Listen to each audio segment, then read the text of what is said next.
என்னை விசுவாசிக்கிறவன் நான் செய்கிற கிரியைகளை தானும் செய்வான், இவைகளை பார்க்கிறோம் பெரிய கிரியைகளை செய்வான். அல்லேலூயா. யோவான் 14:12. நான் செய்கிற கிரியைகளை தானும் செய்வான். அப்ப ஏசப்பா சொல்றாரு, என்னன்னு சொல்றாரு? என்னை விசுவாசிக்கிறேன். எத்தனை பேர் விசுவாசிக்கிறீங்க? ஆமென்னு சொல்லுங்க. என்ன சொன்னார் ஆண்டவரு? நான் செய்கிற கிரியைகளை நீங்களும் செய்வீங்க, அதை பார்க்கிறோம் பெரிய கிரியைகள். அப்படின்னு என்ன அர்த்தம் சொல்லுங்க? ஏசப்பா என்னென்ன செஞ்சாரு? தண்ணீரை திராட்சை மாத்தினாரு, பிசாசுகளை துரத்தினாரு, குருடர்களை பார்வையடைய செய்தார், வியாதியஸ்தர்.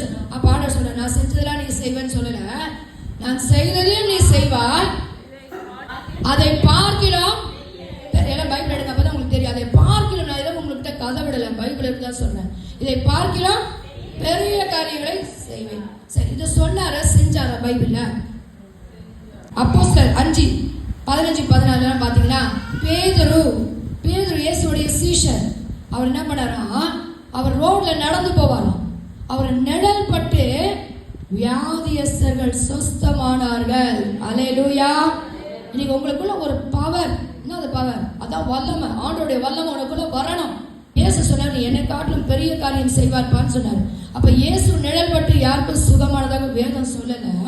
ஆனா அவருடைய சீஷர்கள் நடந்து போகும்போது நிழல் பட்டு வியாதியஸ்தர்கள் சுகமானால கையை தட்டணும். இப்போ எவ்வளவோ டாக்டர் ட்ரீட்மெண்ட் தவிர வியாதிகள் சரியாக. ஆனா ஒரு மனுஷனுடைய அப்ப அவருக்குள்ள என்ன இருந்திருக்கும்? ஒரு வல்லமை. ஒரு மூடப்பட்ட வீட்டுல உட்காந்து ஜெபம் பண்றாங்க 120 பேர். பரிசுத்த ஆவி அவங்க மேல இறங்குச்சான்.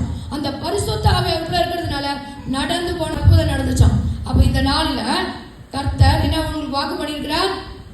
ஏசப்பா செய்ததையோ நம்ம செய்வோமா, அதை காட்டிலாம்